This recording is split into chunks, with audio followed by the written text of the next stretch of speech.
2012 Jeep Compass. Is it scrap? You can tell it's a Chrysler because it's got the re-entry burn, huh? Horrible Chrysler clear coat. Never holds up. Looks like they got locked out of it a couple times, huh? Well, what's this thing? 2012, right? This car's literally 10 years old, and it's basically scrap. Alright? I don't think you're going to see too many 30-year-old Jeep Compasses driving around, that's for sure. Well, we're going to see if we can try to fix this thing a little bit and get the rest of the life out of it. Let's see how many miles this thing got on it. I think it's pretty high mileage. Truthfully, it looks like it's in really good shape. Taking care of it anyway. Oh, we ain't got no battery. I forgot about that. That's the reason it's here. Let's go hook the battery up. I think it's got like 200,000 miles, 250 on it or something. But we'll see what the problem is. You guys will be able to tell as soon as I hook the battery up. Oh, look at that.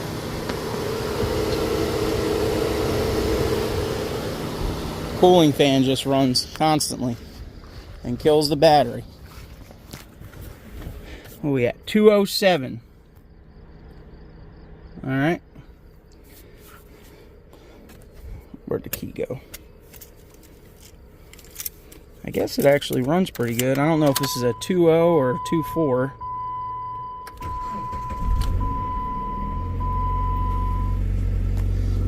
They put a transmission in it.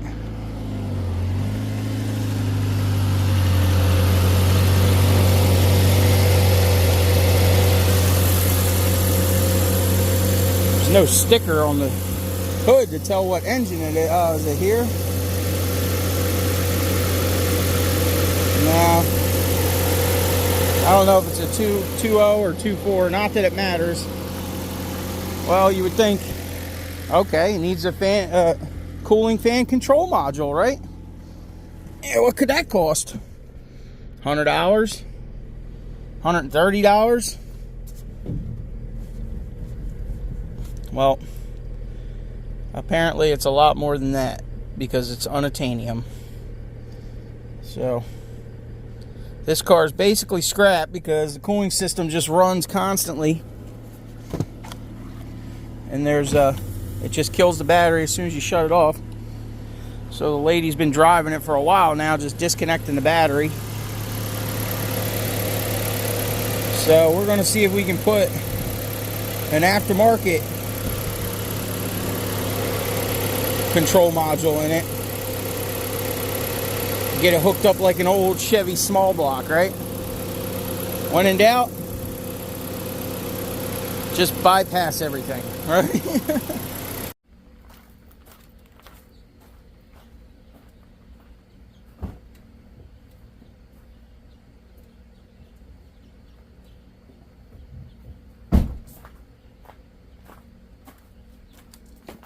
Well, nothing but the best. Old made in China white box. Adjustable radiator fan controller. This is the old pyrometer design ones. You can either put this right into the cooling system in the line, or you can push it through the fins of the rad, which is what we're probably going to do. Because we ain't trying to make no more situations than we already have. She just replaced this upper hose apparently. Probably broke because of these plastic clamps here. I feel like a lot of these cars die prematurely because coolant issues and, you know, all the plastic that they have on these engines now. All this stuff warps when you get it too hot.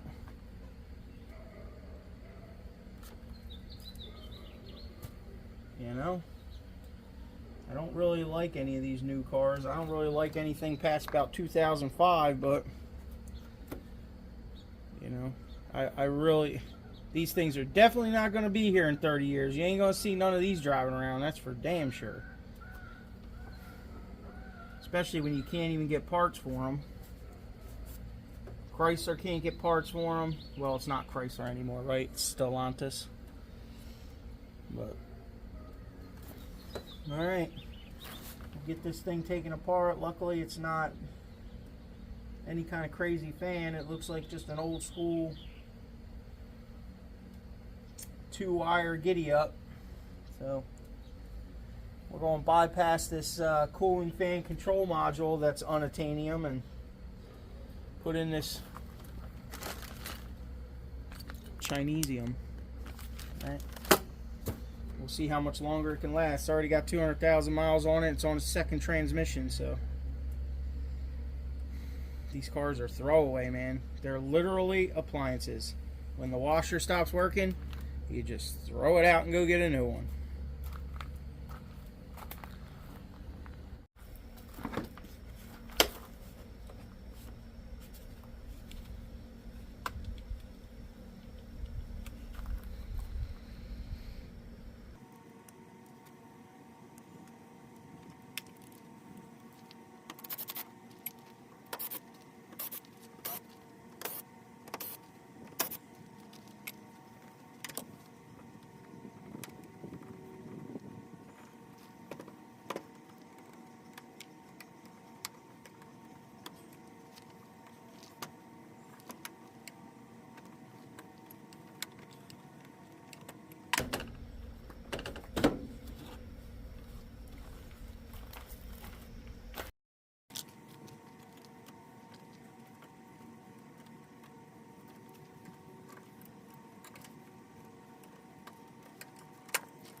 I don't know if you guys can even see down in there. I'm trying to get this fan unplugged. It's pretty much impossible to film,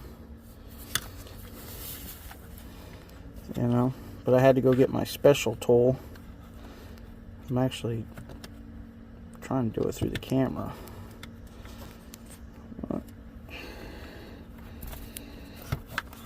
I'm really going to get this thing unplugged.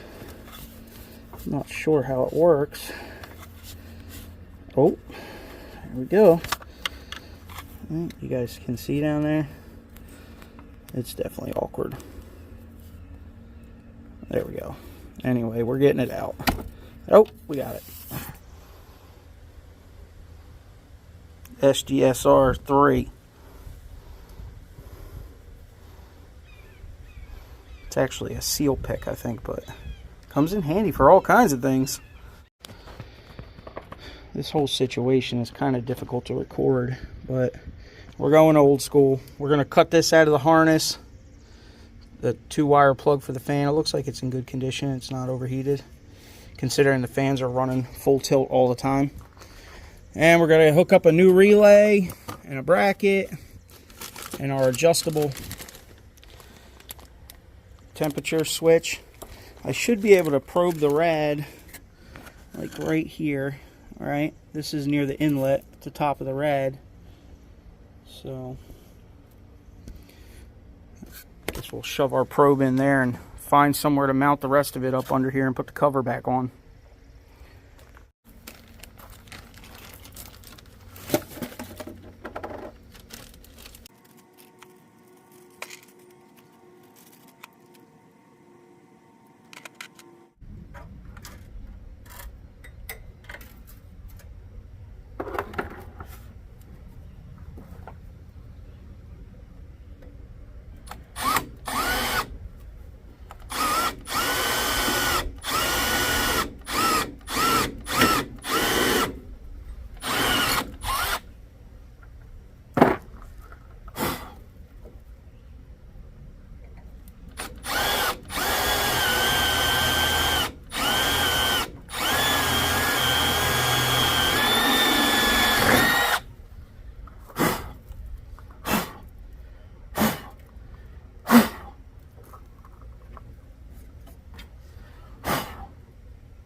Jeez.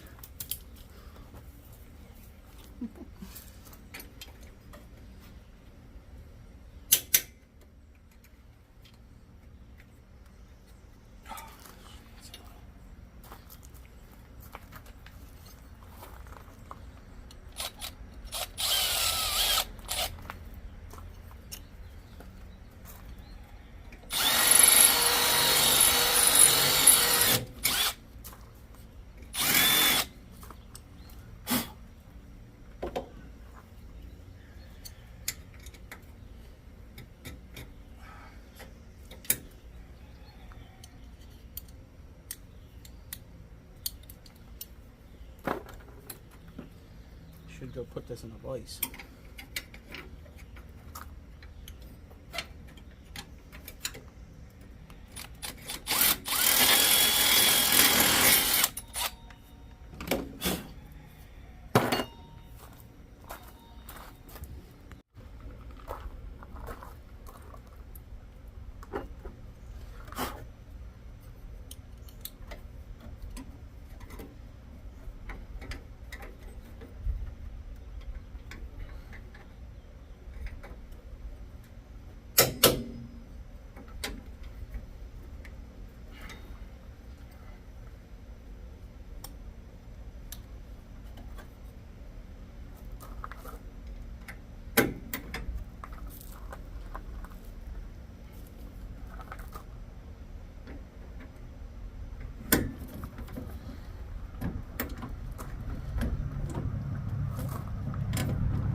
Well, we're getting somewhere.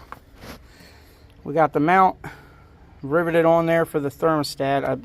I believe the line is over here on this side of the, because if we turn it,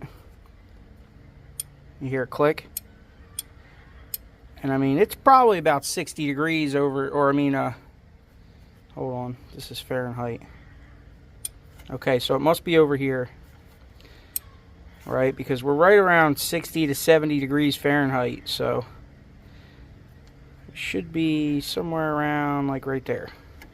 But we're definitely gonna have to test this out and make sure it works. I put a couple zip ties. I don't know how long that's gonna work. Hopefully that pyrometer thing stays in there. There's really no other better way to do it other than putting it inside the rad hose, which I don't want to cause a spot for a leak to happen. So we stabbed it in there. We'll see what happens. We got the fuse and the relay all mounted right here on this bracket, and we need to do some wiring. This goes to the thermostat. This is power coming from the battery, needs to go on the fuse here. We got power to the fan. Here's the pigtail for the fan, and then we got ground. We're probably going to ground that over here, just because, I mean, I probably could ground it over here, but the fan wire is already going to be coming this direction, so I'll just run the fan and the ground over to this stud here, clean it up. There's actually some ground studs here I probably could even hook them to, but maybe I'll just go to something that's completely not attached to anything else, right? We don't need no backfeed issues with, look at this mess. Oh, my Lanta. I guess this is the battery, actually, so I probably could just come all the way over here. I probably should. I probably will. I'll probably just go right to the battery. Make it easy, right? Why complicate it? Alright, it's going. We should be able to hide all this. I don't know about the water getting on the thing. I might have to try to block it a little bit here. I don't know. We'll see what we come up with. Maybe I can find a little flap of rubber to lay in there and put some zip ties on, right? It's getting there. We're going to get it hooked up. See if we can get this thing back on the road without having to disconnect the battery every time you park. It really does it does, you know, it keeps them trained to keep the hood latch actually working anyway, until it breaks, right? Look at, it's even got a sensor on that. Sensors everywhere.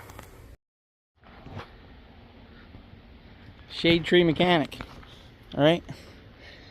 Well,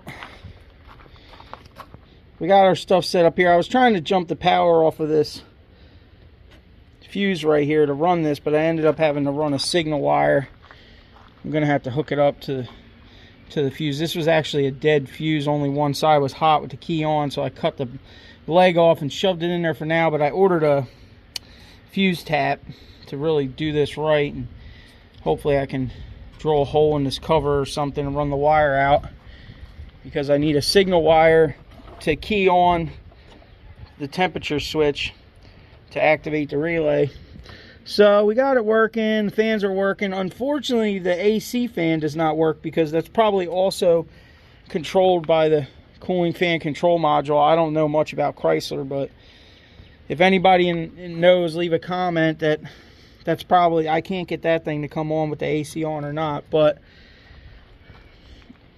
it's kind of playing a fine line when you do stuff like this, because the sensor is in the rad. You know, I have it stabbed into the radiator right there, and then the sensor on the dash is actually in the block. So there's kind of a, you know, fine line. The engine gets hotter quicker than the rad does till the thermostat opens up. You know, so it takes a little while. As long as you're moving, you're fine. But I pretty much have it set to where, you know, it comes on when it's just a hair over half, and then it pretty much stays on the whole time at that point. So at least in the winter time, this thing won't be, you know, just never warming up or whatever. She said she pretty much drives it a lot more in the winter, but it does look like it might have been in an accident. I don't know if all this is original or not. Maybe it is, but this fender looks kind of suspect, huh? Doesn't look like it got painted at all right here. You see the other side? Yeah, definitely. This is the factory fender. This one's replacement. There's still tape on the front nose here, look. Evidenciaries, right? Yeah, that wasn't replaced. Right? Still use some pretty crappy clear coat on this stuff though. They matched it pretty good. Must have happened when the thing was fairly new. But anyway, I guess this is good enough for now. It's the way it's gonna have to be. Can't really fix it any other way. Anybody's got any better ideas, let me know. You know, if it was me, I'd probably just hook this to a toggle switch and call it a day. But, you know, at least they won't have to worry about it. It'll come on when the temperature gets halfway up, and it'll hold it there. At least the car won't overheat. And the fans won't keep running when you shut the key off. And if it's hot enough for them to run, they'll come on when you turn the key on. So we're going to find us a little piece of rubber to encapsulate this. Get rid of our jumper wire here. Finish running our signal wire through our harness that we put together. Right, I'll run it along this and clean up down here a little bit. And posi tap's supposed to come in tomorrow, so we'll do that. We'll run the wire out of the box and ship it. Should be back on the road, saved from the scrapyard. All right, y'all, hit that thumbs up, subscribe, leave a comment. We'll see you guys on the next ones. Want to see some blueberries?